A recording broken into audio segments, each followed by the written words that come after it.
¿Qué tal? Muy bienvenidos y bienvenidas a nuestro segundo capítulo del podcast de la RML. En esta ocasión compartimos la mesa y la conversación con María Pesina.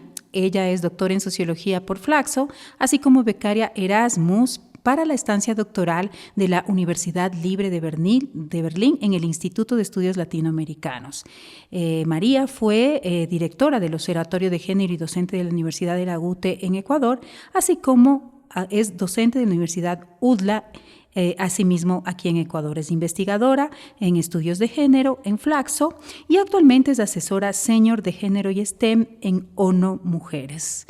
Bueno, bienvenida querida María, queremos agradecerte que hayas aceptado nuestra invitación en esta iniciativa de la Red de Mujeres Líderes y como te habíamos anticipado, en esta ocasión queremos conversar sobre lo que constituyen, sí, los derechos económicos de las mujeres, pero con un antecedente sumamente importante que muchas de las veces incluso los decidores no reflexionan o no tienen la suficiente, no sé si paciencia para ver el engranaje que existe. Si nosotras queremos, si nosotras deseamos, si nosotras estamos luchando por el cumplimiento económico de las mujeres, porque hay un verdadero empoderamiento económico de las mujeres, porque hay autonomía económica y así tener una posibilidad de romper el círculo de violencia en muchos de los casos. Es decir, ¿qué pasa en cambio con los otros derechos subyacentes, como en este caso son los derechos sexuales y reproductivos de las mujeres, así como los derechos sociales que principalmente son educación y salud? Es eso lo que queremos conversar con María Pesina, porque la reflexión debe ser integral, debe ser global. Muchas gracias nuevamente por estar aquí, María Pesina. Y bueno, dinos, ¿cómo ves tú este engranaje? Bueno, Raquel, muchísimas gracias a ti por la invitación. Me honra mucho estar en este espacio. Y efectivamente quiero comenzar diciendo que los derechos de las mujeres no son dádivas que nos han dado los estados, ¿no? Los derechos de las mujeres son conquistas de mujeres que a lo largo de la historia hemos, digamos, vencido a través de nuestros cuerpos y hemos abierto esos caminos que ahora estamos discutiendo como mujeres y como sujetos sociales, ¿no? Entonces, efectivamente, las mujeres, y eso es una gran preocupación no solamente en América Latina, sino en el mundo, todavía tenemos que insistir en reivindicar derechos que nos corresponden, ¿no? Como sujetos sociales, como ciudadanas, como sujetos que deben tener, digamos, ese ejercicio de libertad, ¿no? Y efectivamente la libertad que queremos encontrar, que bueno, muchos la llaman la igualdad, la equidad de género, se basa principalmente en esta nueva ola de los feminismos, en justamente en entender que el cuerpo de las mujeres es autónomo, ¿no? Es decir, que nuestro cuerpo, así como el cuerpo de hombres, debe tener una autonomía. Entonces, claro, evidentemente hemos avanzado en algunas cuestiones, sobre todo en derecho digamos, de libre de ser o no madres. En algunos países, Ecuador, digamos, está en este momento en un retroceso de derechos que es preocupante, ¿verdad? Y que no es un asunto que está vinculado con la moralidad que muchas veces el discurso quiere, digamos, posicionar, ¿no? Y cuando hablo de esa moralidad es que no estamos en contra de una constitución familiar, sino que es necesario el cuerpo de la mujer, digamos, en los espacios públicos. Hemos visto, estudios lo afirman, que todavía tiene ciertas vulnerabilidades y también el cuerpo de la mujer, el cuerpo feminizado, siempre está expuesto a violencia, ¿no? No es lo mismo un cuerpo masculino en un espacio público que un cuerpo femenino. Y ahí nos vamos, digamos, a todas esas miradas interseccionales que tienen que ver con la raza, con el género, con la clase social.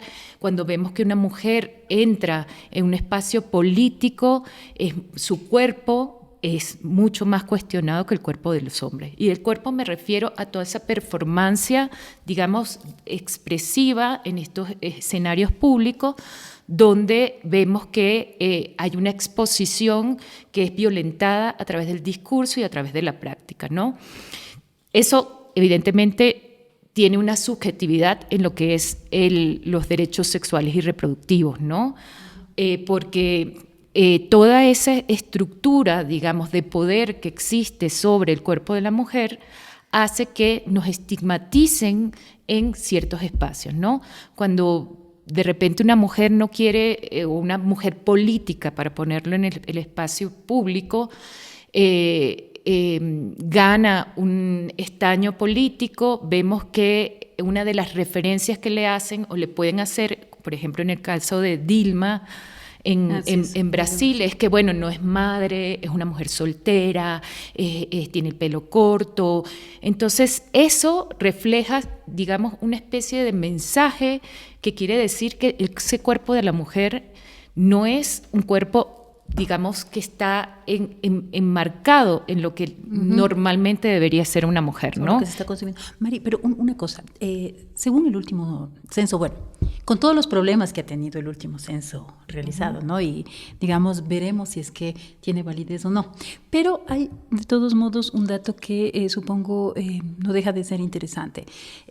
Hay mayor número de mujeres que se ubican como en una edad, obviamente reproductiva, sin hijos. Y con la decisión de no tener hijos. Tenemos un contexto en este momento donde muchas mujeres jóvenes expresan el hecho de que no van a tener hijos. Y cuando expresan su decisión de no voy a ser madre, lo dicen ¿por qué? Porque yo voy a desarrollar mi profesión, porque yo voy, en pocas palabras, a desarrollar mis posibilidades intelectuales de trabajo, productivas, en fin. Entonces, eso quiere decir que si bien existe desde la mujer una comprensión de que voy a decidir sobre mi cuerpo, también quiere decir que estoy clara que lo uno es excluyente de lo otro, pero no porque finalmente sea un ejercicio racional, es porque la sociedad te lo dice así o no, porque digamos una comienza a comprender que los hijos, que las hijas o que ser madre es limitante para el desarrollo en otros ámbitos de la mujer. Y entonces, en esa medida, claro, la nueva generación que se está proyectando de mujeres opta por no ser madre. ¿Qué es? ¿Es por una decisión sobre su cuerpo o es porque no ve otra forma, otra manera de desarrollar los otros ámbitos que quiere a su vez desarrollar? Ahí está el tema del cuidado, ¿no? Los cuidados recaen mayormente en las mujeres. Y, digamos, esa brecha de género en ciertos espacios laborales, profesionales, ¿verdad? Siempre en las trayectorias, cuando estudiamos las trayectorias de las mujeres en su campo profesional, vemos que se rentaliza, ¿cómo se dice? Rentabiliza. No, se vuelve más lento el proceso de ellas para poder rendir, ¿no? Digamos, estar en la misma par que los hombres, ¿no? Y eso tiene mucho que ver con el tema de cuidado. Y el cuidado al recaer sobre las mujeres, y es una cuestión que debe ser manejada bajo una óptica política también, vemos que las mujeres o dejan de trabajar o no asumen ciertas posiciones jerárquicas porque temen que sea incompatible con su rol de cuidado, ¿no? Sí. Entonces, sí, ahorita hay más conciencia de eso, pero no ha cambiado el aspecto cultural, ¿no? Porque así como vemos que las trayectorias de los hombres pueden ser exitosas porque no tienen a cargo a los hijos, a las madres, a las personas que deben cuidar, vemos que en cambio las mujeres sí. Y eso es parte, digamos, de ese desvío o esa lentitud de la transformación o del proceso, el desarrollo evolutivo de las mujeres profesionales. Pero también vemos en ese censo donde encontramos como cifras preocupantes. A mí la preocupación no recae en esa gestión de, bueno, yo no quiero tener hijos porque me voy a enfocar ahorita en mi carrera, ¿no? Bueno, es una decisión que tiene que ver con un marco cultural de que justamente todavía no hemos, digamos, deslindado esa visión de que las mujeres son las que tienen que cuidar, y entonces por lo tanto es incompatible a su ejercicio profesional. Lo que es importante también es ver cómo hay el índice de niñas que son madres. Y eso es algo que realmente nos tiene que llamar la atención como país, donde vemos que no hay una proporción en el sentido de que, bueno, vemos que hay muchas niñas de 14 a 20 años que son madres, y en cambio cuando vemos las denuncias, no vemos que las denuncias sean, digamos, estén a la par con ese número, ¿no?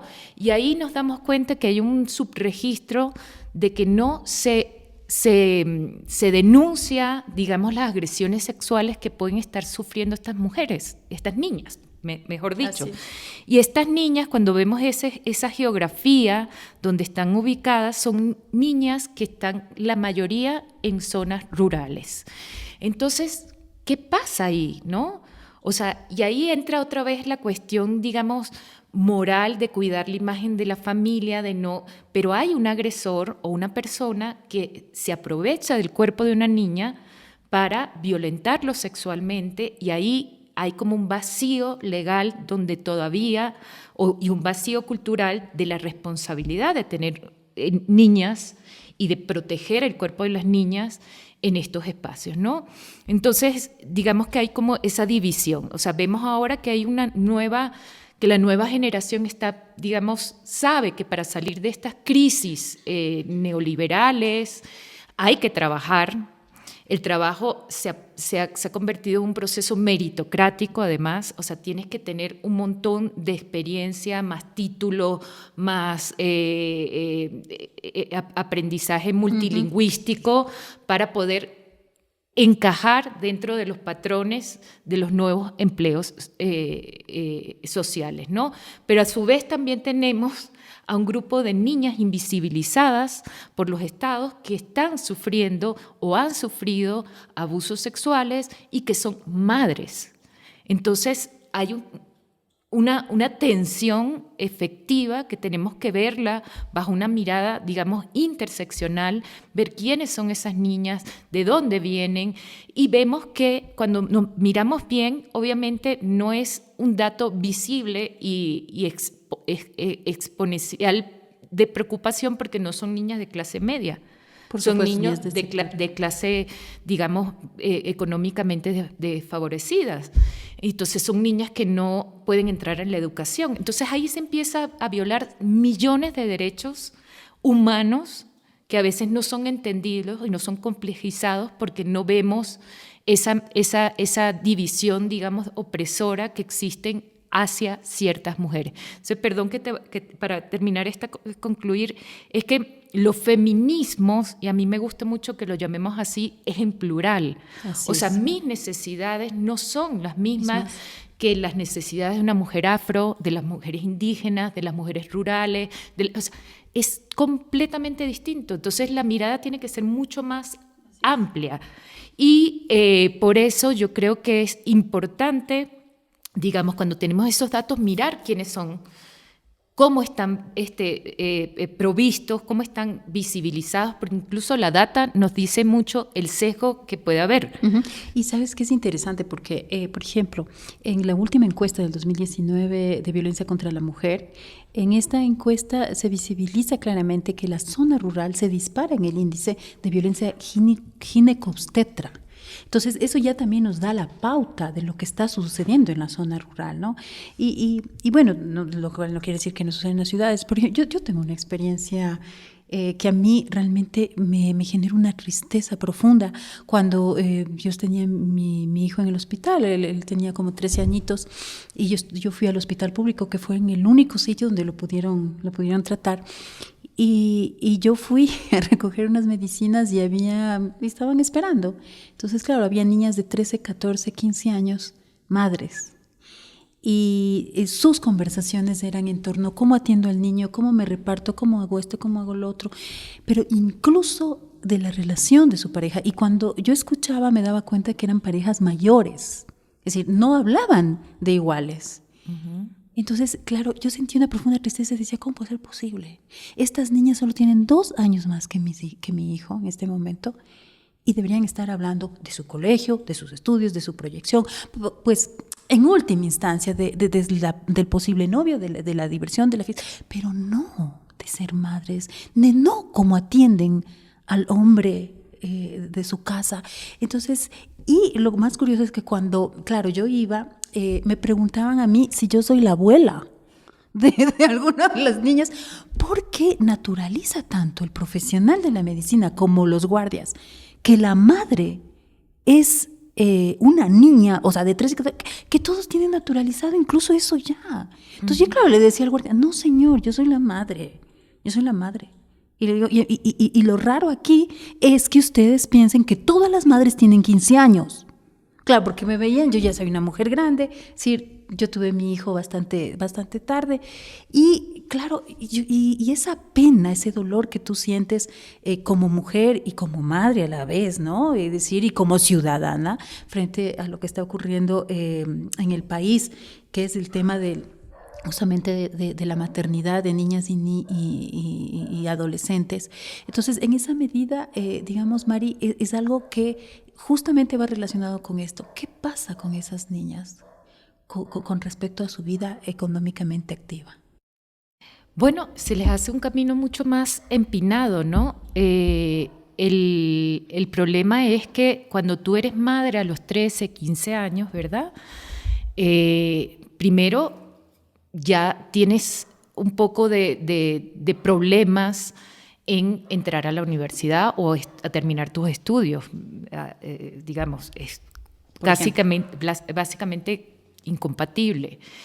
Luego, incompatible porque estamos hablando de un grupo de niñas que vienen seguramente de sectores económicamente desfavorecidos, niñas rurales, niñas indígenas, niñas afro, y eso repercute en su desarrollo, digamos, posiblemente educativo y profesional. Y evidentemente ahí empieza como un círculo que es bastante dramático y es la dependencia económica de otros. Entonces, claro, esta persona... Sí, va encadenado. Entonces, esta persona que ya ahora a los 13 años, 15 años es madre, si el padre reconoce al niño o están en una situación de pareja, lo más seguro es que el padre sea el proveedor.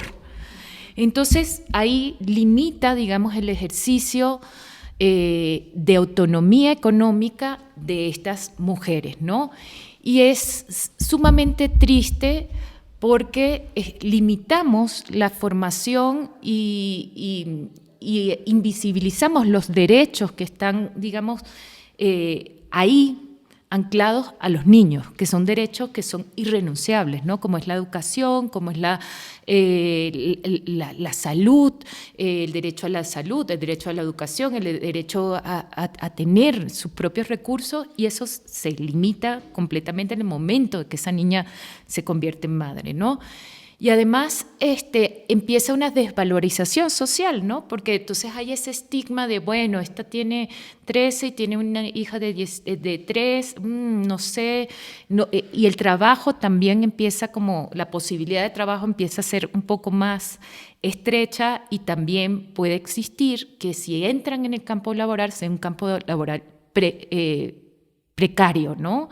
O sea, con pocos derechos reales de un buen salario, de estar afiliada al IES.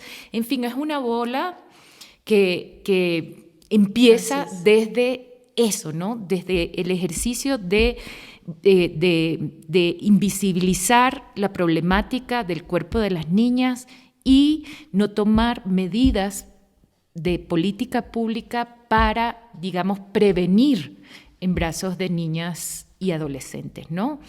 Entonces, digamos, si lo estudiamos con mucha profundidad, vemos que es un escenario que va a ser bastante complejo, ¿no? Y ahí vemos cuando las mujeres no salen de los círculos de violencia porque tienen una dependencia económica. Entonces ya hemos trabajado en África, en muchísimos espacios donde vemos que la autonomía económica empieza a desencadenar cierta autonomía también de la mujer, ¿no? Y rompe, digamos, esos círculos de violencia. Entonces es muy necesario, digamos, generar empleos o generar estos nichos de, digamos, ¿cómo se dicen? Como incentivos económicos para que las mujeres empiecen sus proyectos, emprendimientos o lo que fuese para empezar a generar cierta autonomía. Pero si nosotros invisibilizamos esos datos, no lo analizamos correctamente, no nos interesa o normalizamos, como bien decías tú, y naturalizamos esa situación, claro, menos se va a diseñar políticas que traten de superar esas brechas que van a empezar a existir en ese desarrollo de esas niñas y adolescentes. Sí, ¿no? Y como tú lo has planteado, y justamente esa era la idea de este ejercicio que estamos haciendo en esta conversación contigo, Mari, es que se identifique cómo todos estos aspectos van concatenados, van relacionados, ¿no es cierto? Y obviamente un inicio así en la vida de una mujer, siendo madre adolescente, siendo niña madre, ¿no es cierto? Está muy, digamos, encadenado a que sea casi imposible el que alcance autonomía económica, ¿no?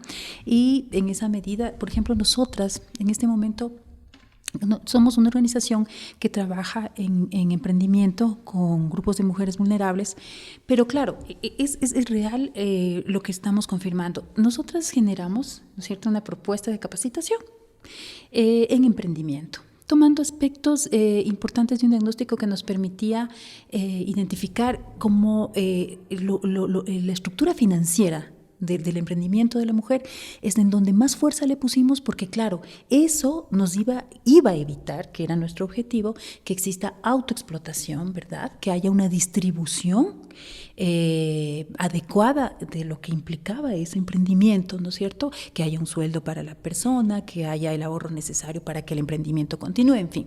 Pero cuando ya tú vas al terreno, tú te das cuenta que las mujeres, si bien necesitan esa capacitación, también tienen una historia detrás. Y es muy realmente impactante cuando lo que te dicen, yo voy a emprender porque la violencia que sufro en mi casa, en mi comunidad, es ya insoportable. Entonces, se cargan la otra mochila. Es decir, yo aprendo lo que usted me dice, pero eso también es muy duro, Mari, porque además comienza la nueva exigencia. Ahora las mujeres, aparte de todo lo que tenemos que hacer, debemos ser exitosas emprendedoras o exitosas empresarias. Y tampoco se nos permite equivocarnos, pero hay otra cuestión que también es un factor que se atraviesa ahí. A ver si las mujeres somos sujeto de crédito, ya sea en la banca, incluso en las cooperativas, ¿no es cierto? Somos mejores pagadoras, somos ordenadas, no somos sujetos de crédito. Aunque ahora hay un esfuerzo en la banca privada, ¿no? Porque esto tenga alguna variación, sin embargo todavía no se han alcanzado índices aceptables. Entonces es como que la sociedad, digamos, crea ciertos imaginarios, pero a la vez en la realidad evita que las mujeres caminemos. Entonces, digamos, en esa dinámica, ¿qué más se puede, digamos, seguir gestando, ¿no? Digamos, desde los grupos de mujeres, desde las organizaciones internacionales, ¿no? Desde los propios acuerdos internacionales, desde la normativa. Tenemos una normativa potente, pero tampoco es que si no tiene presupuesto, ¿cómo funciona? En fin. Entonces, Mari, ¿cómo lo ves tú? Es decir, ¿qué en este momento que bien tú decías de regresión, ¿qué ponemos de regresión de derechos? ¿Qué estrategias puede haber, ¿no? Para volver a impactar en estos aspectos? Bueno, como decía al inicio, todos los derechos que tenemos hoy en día y el disfrute de derechos ha sido gracias a las luchas de mujeres, ¿no? Yo creo que ese es el primer camino, ¿no? Seguir luchando y visibilizando esas brechas que todavía existen en torno al acceso al trabajo, en torno a nuestros derechos sexuales y reproductivos, en torno a nuestra autonomía económica. Pero yo creo que hay una cuestión que está detrás de eso, y no solamente lo vemos en Ecuador, sino lo vemos en Polonia, en países, en España, en países que también están, digamos, en ese retroceso, en esa regresión de derechos, y es que no quieren el cuerpo de las mujeres y su feminidad, o sea, el cuerpo femenino, y puedo hablar de personas trans, personas con otras identidades de género, en fin, esos cuerpos son incómodos en el espacio público. Entonces, hay en esa regresión de derechos, yo analizo y veo que lo que quieren es justamente que nosotros volvamos a estar dentro de los espacios privados y salgamos de los espacios públicos. Es decir, que nos encarguemos. Por eso cuando empezamos a hablar de los feminismos, muchas veces la gente los sataniza. Dicen, no, es que son mujeres que no, odian a las familias, no quieren ser madres. Yo le digo a mis estudiantes, yo soy madre y hubiese sido madre de otros 2 más si tuviese la capacidad económica, ¿no? Por ejemplo. Pero no es así. O sea, satanizan los discursos y las narrativas de las mujeres porque quieren que las mujeres empiecen, o sea, limitarles sus espacios, su participación y su permanencia en los espacios públicos para volver a ese espacio naturalmente para las mujeres, ¿no?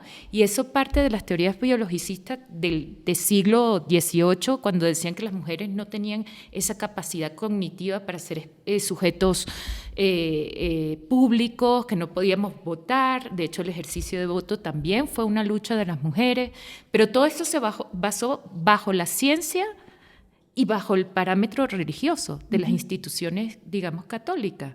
Entonces, hemos vuelto lo mismo, a que se nos cuestione porque no podemos participar, porque no somos capaces de administrar económicamente las fuentes de ingreso, porque nuestro rol principal es ser madres y atender y tener cuidado.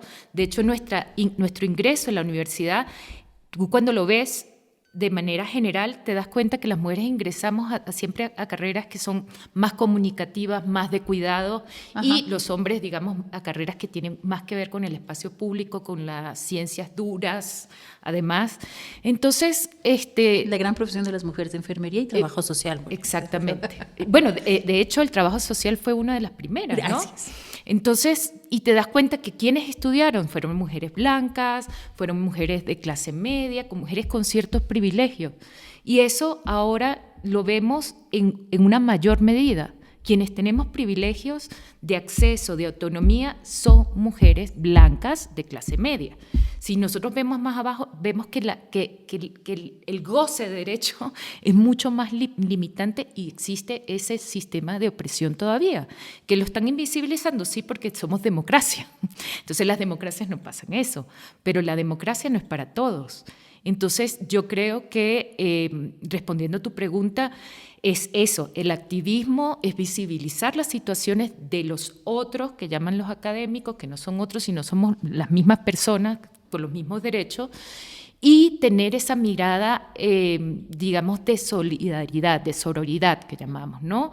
Es decir, o sea, tratar bajo estas asociaciones, bajo los organismos internacionales o quizás movimientos sociales, lograr, digamos, tener ese presupuesto que requieren ciertas mujeres para hacerles trabajar, digamos, hacerles cursos de capacitación para luego que ellas puedan hacer su emprendimiento o su negocio. Yo he trabajado con mujeres migrantes y la única manera de salir de ese círculo de violencia que han vivido en un trayecto internacional es la autonomía económica.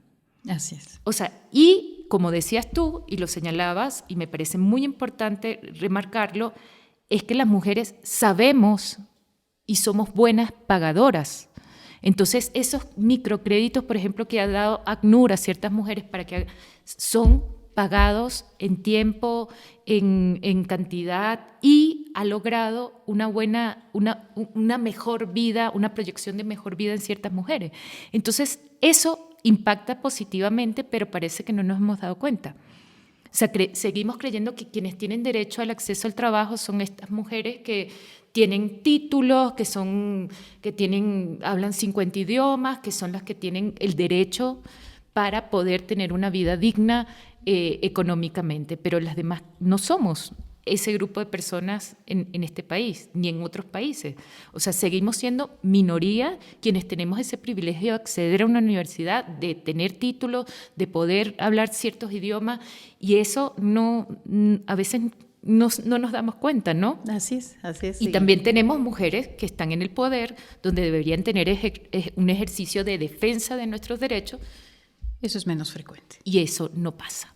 Eso es menos frecuente. Entonces, claro, la presencia a veces de las mujeres en esos espacios de incidencia política no es tampoco nuestra solución. Sí, ¿no? Son unas democracias, la verdad, todavía postergadas, las nuestras en la región, en esa medida. Mari, ¿cómo, de lo que nos has dicho, cómo conciliar tu trabajo? Tú eres una mujer que no solo trabaja en una organización de mujeres o para mujeres, sino eres además activista, eres feminista. Es decir, ¿cómo concilias eso con la maternidad? Porque ese es uno de los aspectos que también, ¿verdad? Es decir, queda en el aire muchas de las veces. Las feministas no tienen hijos, pues. Las feministas tenemos bigote, sí, tenemos pelos en las piernas y ya. O sea, es así súper reduccionista nuestro papel y nuestro no son dulces y son brutalmente agresivas. Son más masculinas. Ajá. Mira, es una linda pregunta y me lleva a la reflexión. No lo había pensado cómo lo concilio. Bueno, primero he tenido la gran suerte de que mi compañero de vida ha asumido una corresponsabilidad, ¿no? Y una paternidad, digamos, responsable.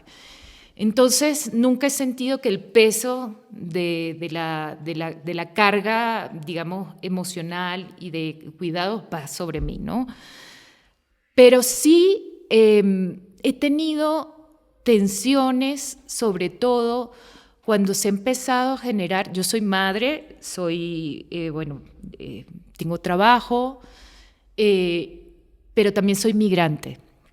Tengo 20 años en este país que amo como si fuera el mío. Tengo básicamente más tiempo viviendo en este país que lo que viví en el mío. ¿Dónde naciste tú? Yo nací en Venezuela, pero me fui a los 20 años de Venezuela. Entonces estuve en Italia, estuve en Suiza, en Nueva York, y terminé aquí por un tema laboral, y ya tengo más tiempo viviendo aquí que lo que viví en mi país, ¿no?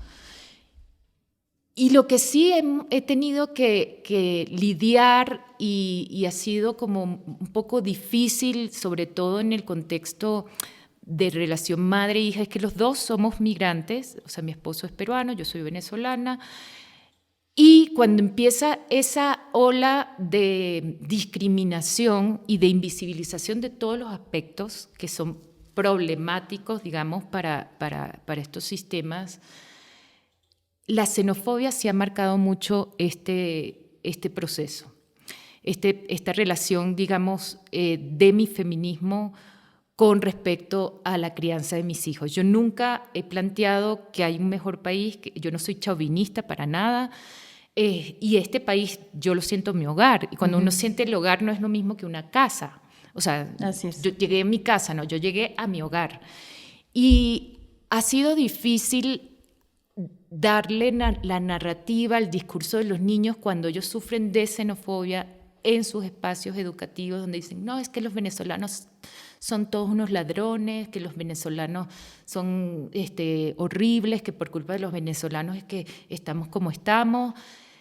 Eso sí ha sido un poco difícil para mí, porque yo no quiero hablarle mal del país donde, sí, además del país que me ha acogido, del país que me ha dado todo lo que tengo hasta ahora, y mis 2 hijos, para que, digamos, tensar esa. Entonces, el discurso que yo les doy a ellos es justamente de que eso no proviene de una cultura ecuatoriana, sino proviene de gente que no ve el bosque, sino ve el árbol. Entonces, que no son problemas que siempre ha sido históricamente quienes llegan con esas migraciones masivas, son, digamos, se genera cierta tensión y a veces rechazo, y que eso ha sido así siempre, o sea, primero con los peruanos, después con los haitianos, después con los colombianos, pero pasa aquí y en el mundo. O sea, si vemos, España también ha tenido sus olas xenofóbicas con ciertas nacionalidades. Pero me cuesta porque eso sí está ligado con, digamos, estos discursos de poder donde caemos las mujeres, caemos los migrantes, caemos las personas que digamos que no tienen el privilegio de clase, raza, género en estos sistemas que quieren justamente, y vuelvo a lo que había planteado anteriormente, reducir a la mujer a los espacios privados, ¿no? Entonces, pero bueno, más allá de eso, creo que he tratado, tú conoces el caso de mi hijo mayor, pero he tratado de que mis hijos también tengan una bandera feminista.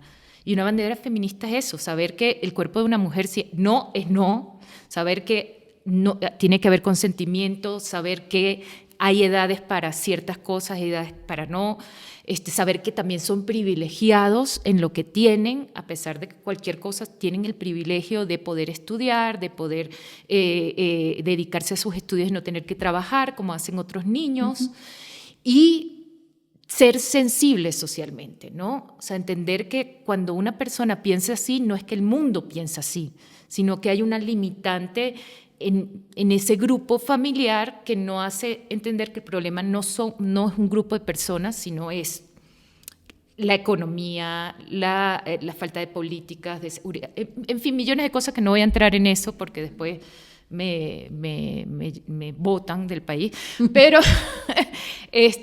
creo que eso es importante cuando tú tienes una postura feminista, o sea, porque tú crees en la igualdad, tú crees en el acceso a derechos, tú crees en la justicia social, ¿verdad?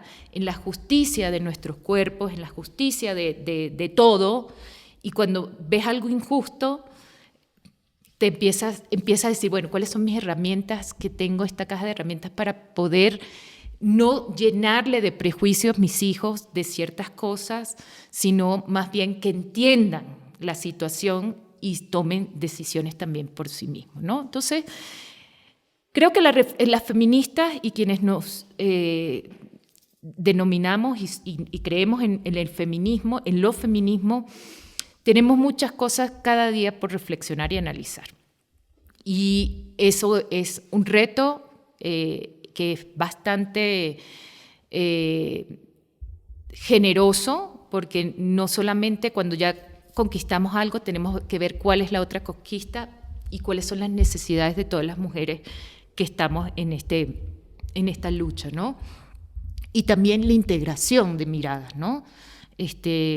Tú lo decías al principio, bueno, teníamos estos feminismos neoliberales, que fueron estos feminismos de mujeres blancas en Estados Unidos, pero después vino los feminismos negros, y la idea no es separarnos, sino más bien entender, ¿verdad?, que todas tenemos diferentes necesidades y que hay que superarlas, quienes tienen el privilegio, poder, digamos, apoyar desde sus espacios, y quienes no tienen el privilegio, pues visibilizar cuáles son los retos que tenemos que alcanzar como sociedad, como mujeres diversas, y creo que eso es un punto de reflexión que estamos constantemente como planteando, ¿no?, en nuestros espacios que nos dan, o sea, este espacio, el Día de la Mujer, el Día de la Violencia, o sea, tenemos que tener días para estar dentro de la agenda mediática, ¿no? Y eso también es algo que tenemos que reflexionar desde la mirada de los medios de comunicación. Sí, que es otro aspecto. Sí, bueno, Mari, aquí pesa mucho, ¿no?, el contexto. Es decir, nosotras podemos hacer o intentar hacer el mejor trabajo en función de lo que creemos, de las convicciones, de cómo nos hemos formado. Pero, por ejemplo, a mí me ha pasado. En mi casa jamás una expresión racista, pese a que a mí me criaron en ese contexto racista, jamás una expresión racista, porque además, claro, cuando una ya crece, cuando una ya analiza las situaciones y te autorreconoces, mal podrías tú decir, no me miro al espejo todos los días. Entonces creo que también ese nivel de conciencia es importante. Pero el contexto de los hijos es otro, ¿no? Y digo de los hijos porque yo tengo hijos varones, y mis hijos, especialmente mi hijo mayor, a veces ha reproducido, especialmente de pequeño, expresiones racistas que jamás las escuché en la casa. También un día se refirió a alguien como una feminazi. Ah, sí.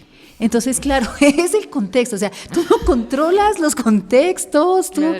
Entonces tú ahí ves el peso, ¿no es cierto?, de los entornos, y es como tú dices, pues la reflexión con los hijos ahí tiene que ser, no es que la sociedad en su conjunto, ¿no es cierto?, es así, sí, hay determinadas creencias, hay grupos familiares que analizan o ven las cosas así, y entonces, claro, en esa medida es complejo para nosotras que, por ejemplo, en mi caso vengo de un ejercicio de derechos desde los movimientos sociales, desde muy chiquita, y en esa medida para mí sí fue impactante escucharle a mi hijo cómo relataba que alguien se dirigía con expresiones racistas a otro niño, pero en la calle.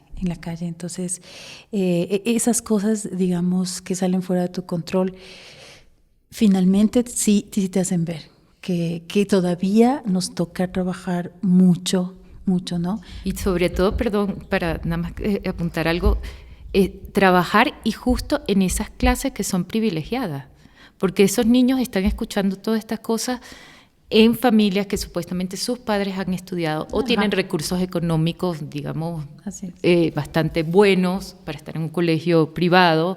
Entonces no es un discurso que viene de abajo, de las masas, sino es un discurso elitista, ¿no?, que quiere reducir todo a un problema puntual que le incomoda la presencia de mujeres, le incomoda la presencia de extranjeros, le incomoda la presencia de indígenas, de afro, en fin. Entonces eso, el discurso no está aquí, no es Ecuador, está dentro de una élite. Entonces, justamente ese es el ejercicio como madres, ¿no?, de hacerles reflexionar más allá de que no está bien el comentario, de dónde proviene, quién lo dice, por qué lo dice, pero el país, yo estoy convencida en mis más de 20 años que estoy aquí, que Ecuador no representa eso. Ecuador es un país extraordinario y no representa el discurso que sale visible en los medios de comunicación. Así es, eso sí. Entonces, eso también es un reto y es una importancia, digamos, para construir ese pensamiento crítico en nuestros niños, ¿no? Uh-huh. Bueno, Mari, te agradecemos infinitamente la presencia. Ti, qué rica conversación, qué linda conversación, y sabemos que ustedes también lo habrán disfrutado y sobre todo lo habrán sentido. En esta parte ya que nos estamos yendo, quiero agradecer a la cooperación técnica canadiense Catalyste, que hizo posible todo este proyecto de feminismos diversos. Y bueno, por supuesto, a todo el equipo de producción de la Red de Mujeres Líderes. Soy Raquel Escobar y estaremos en nuestro próximo capítulo del podcast de la RML.